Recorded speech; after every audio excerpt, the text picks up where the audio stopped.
જય હિન્દ મિત્રો, village physical defence એકેડેમીમાં તમારા બધા મિત્રોનું ફરીથી હાર્દિક સ્વાગત છે. તો કેમ છો બધા વિદ્યાર્થી મિત્રો? હોપ છો બધા મજામાં હશો. તો મિત્રો એસએસજીડીની ફિઝિકલની અપડેટ તો આવી ગઈ છે, તમને ખબર જ છે, બરોબર. પણ હવે પહેલાં કઈ રીતે પ્રોસેસ થવાની છે, પછી કઈ પ્રોસેસ થવાની છે? કેમ કે ગઈ વખતે કેવું હતું કે પહેલાં તમારે હાઇટ વેટ ચેસ્ટ માપી રનિંગ કરાવ્યું હતું અને બીજે દિવસે મેડિકલ હતું. તો આ વખતે પણ સેમ પ્રોસેસ થવાની છે, બરોબર. એ આપણે આ વિડીયોમાં જાણીશું. આ વિડીયોમાં આપણે એ વસ્તુ બી જાણીશું કે મેડિકલ ક્યારે થશે, બરાબર. આ વખતે ફેલનો જે રેશિયો છે ને એ વધી જવાનો છે, બરાબર. કેમ કે આ વખતે તમે મિત્રો જોજો કે ગઈ વખતે કરતાં આ વખતે જે ગ્રાઉન્ડ જે છે, બરાબર, એ તમારે એમાં 12 ચક્કર મારવાના છે. તો 12 ચક્કર કઈ રીતે પૂરા કરવાના છે એ બી આ વખતે બહુ મેટર કરવાનું છે, બરાબર. તો પૂરેપૂરી માહિતી આપણા વિડીયોમાં લેવાના છે. જે ગઈકાલે ચાર્ટ આવ્યું છે, મેં ટેલિગ્રામના માધ્યમથી તો તમને એ ચાર્ટમાં માહિતી આપી હતી, પણ આજે કમ્પ્લીટલી વિગતવાર થોડુંક શું કહેવાય કે ઇંગ્લિશમાં હતું એમાં, તો બરાબર. તો હું મારી રીતના થોડું ગુજરાતી કરી અને સ્ટેપ બાય સ્ટેપ પ્રોસેસ તમને સમજાવીશ કે આ વસ્તુ પછી આ રીતના થવાની છે ને આ વસ્તુ પછી આ રીતના થશે. કેમ કે આ વખતે પહેલીવાર એસએસસીની હિસ્ટ્રીમાં પહેલીવાર આ પ્રોસેસ મતલબ જે થવાની છે મિત્રો. તો તમારે ધ્યાન રાખવાનું છે, બરાબર. આમાં એક એક વસ્તુ સમજવાની છે અને જોવાની છે કે યસ આ કંઈ પણ તમારે બાયોમેટ્રિકમાં કે એમાં તકલીફ આવી હોય તો એમાં બી તમે બારોબાર નીકળી શકો મિત્રો. તો એ વસ્તુને ધ્યાન રાખી અને વિડીયોમાં આપણે કમ્પ્લીટલી માહિતી બધી લેવાની છે.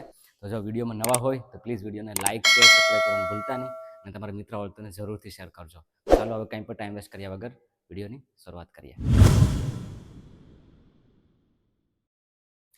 ઓકે મિત્રો, તો ચલો હવે આપણે જોઈએ કે સૌ પ્રથમ જ્યારે પણ તમે ગ્રાઉન્ડે જશો, બરાબર, 20 તારીખેથી જવાની શરૂઆત થઈ જવાની છે, બરાબર. તો જેવા તમે જશો ને, બરાબર, તો પહેલાં તમારે એન્ટ્રી ગેટ એટલે કે તમારે એન્ટ્રી ગેટમાં જશો ને તો પહેલી જ વસ્તુ શું ચેક થશે ખબર છે? તમારું એડમિટ કાર્ડ, બરાબર, અને ફોટો આઈડી. મતલબ કે એડમિટ કાર્ડ તમારી પાસે જોઈએ તો એડમિટ કાર્ડની 2 નકલ લઈ જાજો, બરાબર. એક ઓરિજિનલ એક ઝેરોક્સ અને ફોટો આઈડી પ્રોપર આધાર કાર્ડ જ લઈ જાજો, બરાબર. ચૂંટણી કાર્ડ લઈ જઈ શકો તમે. તો એ વસ્તુ ગેટવે જ પહેલાં તો જોઈએ. 4 વાગે એન્ટ્રી છે તો 4 વાગે તમારે આ 2 વસ્તુ ચેક થશે. એ પછી શું પ્રોસેસ થશે? એ પછી આ જે બોક્સમાં તમે જોવો ને કે biometric verification of each candidate at recruitment venue by RFID form, બરાબર. એટલે કે આ શું કહેવા માંગે છે કે બાયોમેટ્રિકનું વેરિફિકેશન થશે. તમારે જે થંબ જે છે, બરાબર, જે થંબથી તમે એક્ઝામ આપી હતી ને એ થંબથી આ થંબ તમને ચેક કરાવડાવશે, બરાબર. અહીંયા પણ બાયોમેટ્રિક થશે અને વેરીફાઈ મેચ કરશે કે યસ આ એ જ વિદ્યાર્થી છે, બરાબર. ને આ વસ્તુ કરવી ખૂબ જરૂરી છે. કેમ કે ઇન પર્સનાલિટી મતલબ કે ઘણી વાર એવું થતું હોય છે કે ભાઈ ફિઝિકલ કોકનું હોય ને કોક આવી જતું હોય છે, બરાબર. તો તમારું ત્યાં ચેક થશે, બાયોમેટ્રિક થશે ટોટલી, એન્ડ પછી તમને આગળના ઓલામાં જવા દેશે. તો ત્યાં થોડોક તમારો ટાઈમ જશે, બરાબર. ત્યાંથી થશે શું કે અગર માની લો કે જેને મેચ થઈ ગઈ ને, બરાબર, એ ફિઝિકલ મેઝરમેન્ટમાં જશે. માની લ્યો કે એની મેચ નથી થતી, બરાબર, કે ભાઈ સસ્પેક્ટેડ કેન્ડિડેટમાં એને રાખી દીધો, તો એ કેસમાં શું થશે ખબર છે કે પાછું એનું ફરીથી વેરીફાઈ કરશે, એનું વ્યવસ્થિત ચેકઅપ થશે એનું, બરાબર. અને જેનું બેયનો ચેક થાય ને, મતલબ કે જેનું બાયોમેટ્રિકના આંખોનું જે બાયોમેટ્રિક થવાનું છે એ ચેક નહીં થાય ને, બરાબર, બોથ નોટ મેચ, એટલે કે બંને જો વેરીફાઈ ન થાય ને, એટલે એ ત્યાં એવું સમજવામાં આવશે કે આ જે વિદ્યાર્થી છે ને, બરાબર, એ બીજો કોઈ છે, એટલે કે એ ઝાલી છે, ગુજરાતીમાં કહે ને તો કે ભાઈ કોકનું ફિઝિકલ છે ને કોક કરવા દેવાય આવ્યું છે, બરાબર. તો એ કેસમાં એને આઉટ કરશે. સમજાણું? Entry into web tool and treat impersonation case, બરાબર. એના ઉપર કેસ બી થઈ શકે. એટલે આ વસ્તુ તમે ધ્યાન રાખજો, બરાબર. તો શું થશે? પહેલાં એન્ટ્રી ગેટ થશે. એન્ટ્રી ગેટમાં તમારે એડમિટ કાર્ડ નહીં ચેક થશે, પછી બાયોમેટ્રિક ચેક થશે, જ્યાં મેચ થશે એને આ પ્રોસેસમાં લઈ જવામાં આવશે. જો મેચ નહીં થાય, બરાબર, એને અહીંયા બી રાખશે, પણ મતલબ સસ્પેક્ટેડ હશે, મતલબ કે થઈ બી શકે. કેમ કે ઘણી વાર એવું થતું હોય છે કે આપણું જે ફિંગર જે છે ને, બરાબર, આ ઘસાઈ ગયા હોય. ખાસ કરીને ગર્લ્સના મામલામાં આ વધુ હોય. કેમ કે કામકાજના લીધે પાસણ ઘસવામાં અને એમાં એમના આજે થંબ જે છે એ એટલા પ્રોપર ચેક ન થતા હોય, તો એ કેસમાં એને અહીંયા રાખશે. બાકી શું કહેવાય કે એને પાછું ચેક કરશે વ્યવસ્થિત, એનું થઈ જશે એટલે પાછું એને આ પ્રોસેસમાં લઈ જશે. પણ જેનું બે નહીં ચેક થાય ને એને તો પછી આ રીતના બારોબાર જ કાઢી નાખશે ને એને ત્યાંથી કેસ, એના ઉપર કેસ ચાલુ થશે, બરાબર. તો અહીંયા સુધી પહોંચી જાય આપણે. હવે જેવા તમે આ ફિઝિકલ મેઝરમેન્ટમાં પહોંચી જાઓ ને, તે મેં મારા વિડીયોમાં પણ કીધું હતું કે આ વખતે પણ હાઇટ વેઇટ અને ચેસ્ટ જ મપાશે, પછી જ એને તમારું રનિંગ થશે, બરાબર. તો અહીંયા શું થશે પછી કે ત્યાં તમારે હાઇટ માપાશે, બરાબર, પછી તમારું વેઇટ જોવાશે, બરાબર, અને ચેસ્ટ માપશે. હવે આ 3 કેસમાંથી જે વેઇટ વાળો મેટર છે ને, બરાબર, એ એટલી બધી મેટર નહીં કરે. કેમ ખબર છે? કેમ કે આ વખતે તમને એ કે ત્યાંથી કંઈ કાઢી નહીં નાખે. કદાચ માની લો કે તમારું BMI પ્રમાણે વજન ઓછો હશે ને, તો એવું કે તમને તમારે ટેન્શન નથી લેવાનું, બરાબર, કે અમારે સર શું કરશે, વજન અમારો ઓછો થાય તો અહીંયા કાઢી નાખીએ. નહીં, એ અહીંયા નહીં કાઢીએ, એ મેડિકલમાં કાઢીએ. અહીંયા તમને બસ ખાલી વજન એને જોહે, બરાબર. તો એ વજન ખાલી જેટલો બી હોય એટલો, વજન ઉપર તમારી ચેસ્ટ થઈ જવી જોઈએ, બરાબર. આપણા ગ્રુપમાં એક વિદ્યાર્થી છે દીક્ષિત કરીને, બરાબર. તો તમે એને તમને ચેસ્ટનો વિડીયો બી જોયો હશે ને, એનો વજન ખાલી 54 કિલો છે, છતાં પણ એની ચેસ્ટ જે છે એ 81, 87, 88 પહોંચાડી દીધી મેં. જ્યારે સ્ટાર્ટિંગમાં આવ્યો હતો ત્યારે એની 78, 79 હતી ને 82, 83 ફૂલ થઈ, ફૂલ ટેન્શનમાં હતો. પણ બધી વર્કઆઉટ પ્લાનિંગ મેં કરાવ્યું એને, બરાબર, બધી વ્યવસ્થિત એને સમજાવ્યું, તો હવે એ મતલબ 70, 88 સુધી પહોંચી જાય. મતલબ કે ઓછો વજન હશે છતાં પણ એ ચેસ્ટ તો કરી જ નાખશે મિત્રો. એટલે એ તમારે ટેન્શન નથી લેવાનું, બરાબર. કહેવાનો મતલબ એમ છે કાંઈ તમારે હાઇટ થઈ જવી જોઈએ. હાઇટ કેટલી થવી જોઈએ? પુરુષની હાઇટ થઈ જવી 170, બરાબર, 170 સેન્ટીમીટર, બરાબર. અને મહિલાની 157, બરાબર, 157 એટલી હાઇટ થઈ જવી જોઈએ, બરાબર. અને ચેસ્ટ તમને ખબર છે પુરુષને 80 to 85, બરાબર. આ ચેસ્ટ તમારે ત્યાં જોશે, ઠીક છે. તો જેવા તમે ત્યાં જશો ને, બરાબર, આ પ્રોસેસમાંથી તમે પાસ થઈને આ વસ્તુ ચેક કરાવડાવશો ને, બરાબર, પછી શું થશે ખબર છે? ત્યાં બે વસ્તુ થવાની છે, કાં તો ક્વોલિફાય, કાં તો એને 3 વસ્તુ, મતલબ કે ખાસ કરીને બે વસ્તુ થઈ ગઈ, બરાબર, કાં તો નોટ ક્વોલિફાય એટલે કે ડિસ્ક્વોલિફાય, બરાબર. તો જે ક્વોલિફાય થશે ને એ આગળ રેસમાં જશે, જે નોટ ક્વોલિફાય, જે ક્વોલિફાય નહીં થાય ને એ થાય appellate authority if no rejection slip with reason, બરાબર. કે મતલબ તમને અહીંયા રિજેક્શન સ્લીપ આપી દેવામાં આવશે કે ભાઈ તમારી 100 હાઇટ તમારી નથી થતી, બરાબર. તો તમને રિજેક્શન સ્લીપ આપી અને તમને બરાબર કરશે. રેડી? એ અહીંથી પણ એક વિદ્યાર્થી વર્ગ જે છે એ બરાબર જશે, કેમ કે હાઇટ અને જે ચેસ્ટ જે ન થતી હોય તો મતલબ નહીં ચલાવે. ઘણા વિદ્યાર્થીઓને એમ બી સવાલ હતો કે સર આ વખતે ચેસ્ટ શું નીચેથી એકદમ આપશે? તો નહીં.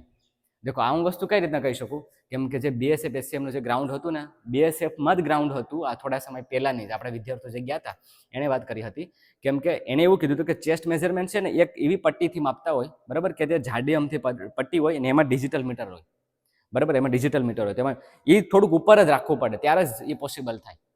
તો આ વખતે તમારે ટેન્શન નથી લેવાનું. કદાચ તમારી સાથે નીચેથી નહીં થતી હોય ને તો ઉપરથી ઉપર, કેમ કે એ પટ્ટીનો સ્ટ્રક્ચર જ રીતના હોય, કેમ કે ઉપરથી રાખવું પડે એને, બરાબર. ત્યાં એમાં મીટર લખેલું હોય છે તો કે ઉપરથી ચેક કરશે. એટલે ચેસ્ટમાં આ વખતે એ એક ફાયદો થોડોક થવાનો છે. હાઇટમાં, બરાબર, એ તો કેવું છે ખબર છે કે હાઇટમાં છે ને એક ડિજિટલ એક ડિસ્પ્લે પર રાખશે ઉપરથી, એટલે તમે તમારી હાઇટ જોઈ શકશો, બરાબર. એક ઉપરથી ડિસ્પ્લે પણ રાખશે, પણ એક્યુરેટ હાઇટ માપ્યા. એટલે એ એક વસ્તુને ધ્યાન રાખવાની છે, બરાબર, કે હાઇટમાં વ્યવસ્થિત તમે ઊભા રહેજો, બહુ આમ થોડા ઘણા આડાવાળા નહીં થતા. બાકી એક મારો વિદ્યાર્થી છે મેહુલ કરીને, બરાબર, કે આજથી SSCની 3 થી 4 ભરતી કરી લીધી, પણ એમ સમજો ને તમે કે પેલી 2 ભરતી તો છે ને એની હાઇટ એની કમ્પ્લીટ જ છે, પણ એ ઊભામાં ભૂલ કરતો હતો. આની પહેલાની ભરતીમાં એ હાઇટમાં પાસ થઈ ગયો, ખાલી ઊભાની ટેકનિકને ધ્યાનમાં રાખીને, કેમ કે કટ ટુ કટ જ હતી.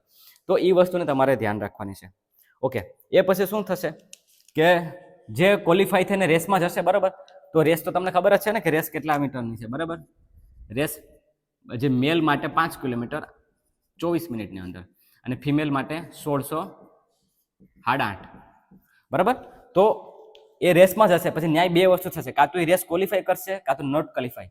જે ક્વોલિફાય કરશે એ બી બરાબર નીકળી જાય, જે નોટ ક્વોલિફાય કરશે એ બી બરાબર નીકળી જાય. પણ બંનેમાં ફરક છે. શું ફરક છે? જે ક્વોલિફાય કરશે ને એ મેડિકલ સ્લીપ સાથે બરાબર નીકળશે સાંજે, બરાબર. પણ જે નોટ ક્વોલિફાય જે થશે ને એ તરત જ બરાબર નીકળશે, બરાબર, અને રિજેક્શન સ્લીપ સાથે નીકળી જાય અને એમાં લખેલું હશે કે ભાઈ ગ્રાઉન્ડ મતલબ કે રનિંગ જે છે એ પાસ નથી થયું, બરાબર. તો એ રીતના પ્રોસેસ થવાની છે. ઇન શોર્ટ તમને હું ફટાફટ કહી દઉં, બરાબર. એન્ટ્રી ગેટમાં ચેક થશે એડમિટ કાર્ડનો ફોટો ID, બરાબર. ત્યાં તમારું બાયોમેટ્રિક થશે, આંખોનું ને શું કહેવાય થંબનું, બરાબર. એ બે વસ્તુ ચેક થશે. જેની બે મેચ થઈ જતી હશે એ ફિઝિકલ મેઝરમેન્ટમાં જશે, બરાબર. અને જે બે વસ્તુ મેચ નહીં થતી હોય એને ડાઉટમાં સસ્પેક્ટમાં રાખશે, શંકામાં રાખશે. શંકામાંથી પણ એને ચેક કરશે. અગર જો પાસ થઈ ગયો તો પાછો અહીંયા જશે, જે નહીં થયું તો પછી એના ઉપર કાયદેસરની કાર્યવાહી થઈ અહીંયા આવશે, બરાબર. પછી તો એનું મતલબ બરાબર ટ્રીટમેન્ટ લેવામાં આવશે. હવે અહીંથી આજે આ પ્રોસેસમાંથી જાહે ને, બરાબર, હાઇટ વેઇટ ચેસ્ટ માપશે, ત્યાંથી પણ પાછું અમુકની થતી હશે તો એ આગળ ક્વોલિફાઈમાં જાહે, જે નહીં થતી હોય તો એ પાછું અહીંયા આવી જશે રિજેક્શન સ્લીપ સાથે, બરાબર. હવે પછી ક્વોલિફાઈ થશે, રેસમાં જશે. રેસમાં જાહે તો એ રેસ તમને ખબર છે કેટલી છે? 5 કિલોમીટર 24 મિનિટની અંદર છે એન્ડ 1600 મીટર 8:30 છે, બરાબર. તો એ ક્વોલિફાઈ કરશે, એ મતલબ કે રિજેક્શન મેડિકલ સ્લીપ સાથે બરાબર આવશે. અને જે નોટ ક્વોલિફાઈ થશે એ રિજેક્શન ફેલની સાથે નીકળશે, બરાબર. તો આ રીતના પ્રોસેસ છે કમ્પ્લીટલી. હોપ સો તમને સમજાઈ ગયું હશે. હવે મેન ઇમ્પોર્ટન્ટ વાત કે આ વખતે ફેલનો રેશિયો વધારે. શું મેડિકલ ક્યારે થશે? તો પહેલાં મેડિકલની વાત કરી નાખીએ કે જે અહીંયા પાસ થશે ને, બરાબર, તો એ મેડિકલમાં છે ને એની મેડિકલ માટે થોડો ટાઈમ મળી જાય, 10-15 દિવસ જે એટલો ટાઈમ મળી જશે એમને, બરાબર. કે એને એમાં ડેટે લખેલ હશે તો એ આપણને ખબર પડી જશે ટૂંક સમયમાં. તો એને થોડાક દિવસોમાં એનું મેડિકલ થવાનું છે, બરાબર. તો એ તો મેડિકલમાં જતા રહેશે. હવે ફેલનો રેશિયો વધારે શું કામ છે? કેમ કે 2025ની જે પોલીસની ભરતી આવી હતી ને, હું એક એક્ઝામ્પલ સાથે જ કહીશ, બરાબર? તો મેન્ટાલિટી કેવી થઈ ગઈ હતી ખબર છે કે ભાઈ પોલીસની ભરતીમાં માર્ક કાઢી નાખ્યા તો વિદ્યાર્થીઓ શું વિચારવા માંડી ગયા કે ભાઈ હવે તો પૂરું કરવાનું છે ને, તો આપણે 24 પૂરું કરીએ કે 24 પૂરું કરીએ, આપણે હું કામ લોડ લઈએ વધારે પડતો. તો એ કેસમાં થયું શું ખબર છે કે જે પાસિંગ જે રેશિયો હતો ને, બરાબર, આ હું એ આધારે કહી શકું કેમ કે મેં 50થી ઉપર વિદ્યાર્થીઓને પાસ કરાવેલા છે, બરાબર? તો બધાનો ટાઈમિંગ મને ખબર છે આપણી જ એકેડેમીમાંથી. તો એ બધાનું જે સૌથી વધારે જે મતલબ જે પાસિંગ રેશિયો છે ને, એ ઓલ ઓવર આખા ગુજરાતની વાત કરું તો 23થી લઈ અને 25ની વચ્ચે રહ્યો છે. 23 થી 25. શું કામ ખબર છે? કેમ કે મેન્ટાલિટી એવું છે કે ભાઈ આમાં વધારે ક્યાં લોડ લેવાનું છે, બરાબર? તો એ કાં તો એને 23માં પૂરું કર્યું, કાં તો 25 આવતા પૂરું કર્યું. આવો મેક્સિમમ રેશિયો પાસ છે. શું કામ ખબર છે? કેમ કે માર્ક જ નહોતા. હવે જેને એના પહેલા જેને પૂરું થયું ને, કાં તો એ રનિંગ સારું કરતા હતા, અગ્નિવીરના હતા કે આર્મીની ભરતીની તૈયારી કરતા હતા કે એવા હતા, બરાબર, કે રનિંગ પ્રત્યેને જે મતલબ લગાવ હતો, એને જ 18, 19, 20, 21, 22માં પૂરું કર્યું છે. બાકી 23, 24 અને 24, 24.5ની અંદર, બરાબર? તો હવે આનાથી ફરક શું પડે? આનાથી ફરક એ પડીએ કેમ કે આપણે અહીંયા 24માં કરવાનું છે મિત્રો, બરાબર? આપણે અહીંયા 24માં કરવાનું છે. ને અત્યાર સુધી પબ્લિકને એવું હતું કે રોડમાંથી આવીએ રનિંગ, અને રોડમાં ને ગ્રાઉન્ડમાં ઘણો ફરક છે. અને ઘણો ફરક તમે આપણે વિડીયો બે જોઈ લેજો ખાલી. રોડ ઉપર મેં 2 વાર ટાઈમિંગ લીધો હતો અને ગ્રાઉન્ડ ઉપર 2 વાર ટાઈમિંગ લીધો હતો. કાયદેસર 1.5-2 મિનિટ વધી જાય, બરાબર? તો કહેવાનો મતલબ એમ છે કે અહીંયા થશે કેવું ખબર છે કે વિદ્યાર્થીઓ પછી એમ વિચારીએ કે સર પૂરું કરવાનું હતું 24 મિનિટમાં, બરાબર? કેમ કે તમારે હરેક રાઉન્ડ 12 રાઉન્ડ મારવાના છે. કેટલા?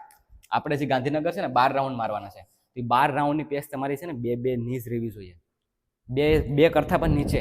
અગર એકાદી 2 રાઉન્ડની 2ની પેસ ઉપર વહી ગયું, 2, 10, 2, 15 થઈ ગયું, એટલે ત્યાં પછી તમે ધાંધિયા ચડી જાઓ, પછી તમારે રાઉન્ડ થોડા વધારે સ્પીડમાં ઉપાડવા પડીએ, બાકી રેસની બારોબાર, બરાબર? તો 24 મિનિટમાં પૂરું કરવાનું છે. તો પછી વિદ્યાર્થીઓ વર્ગ શું કહે ખબર છે કે સર 2 સેકન્ડ વધી ગઈ, 5 સેકન્ડ વધી ગઈ, 10 સેકન્ડ વધી ગઈ. શું કામ ખબર છે? કેમ કે પૂરું 24માં કરવાનું હતું, બરાબર? એને રનિંગ એટલું બધું હમણાં કર્યું નહોતું, પાછું આવી જુ નજીક ગાયકા, બરાબર? હું તો કહેતો હતો કે ભાઈ 20 તારીખે ગ્રાઉન્ડ આવી જશે, તમે તૈયારીમાં રહો. તો તમે છેલ્લે જાગો તો પછી એમાં આપણે હું શું કરી શકું, બીજા શું કરી શકે? તો તમારી જવાબદારી હતી ને, બરાબર? કઈ વાંધો નહીં, હજુ થોડોક સમય છે, પોતાની રીતે જોર મારી દો જેટલું લાગે એટલું, બરાબર?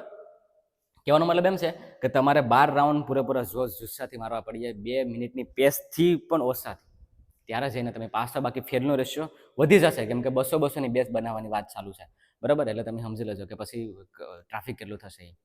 હવે 12 ચક્કર મારવા કઈ રીતના મારવા એ હું તમને ગ્રાઉન્ડમાં સમજાવીશ, બરાબર? ટૂંક સમયમાં વિડીયો લાવીશ. અત્યારે તો બસ આ રીતના હતું, બરાબર? કે આ રીતના તમારે ધ્યાન રાખવાનું છે.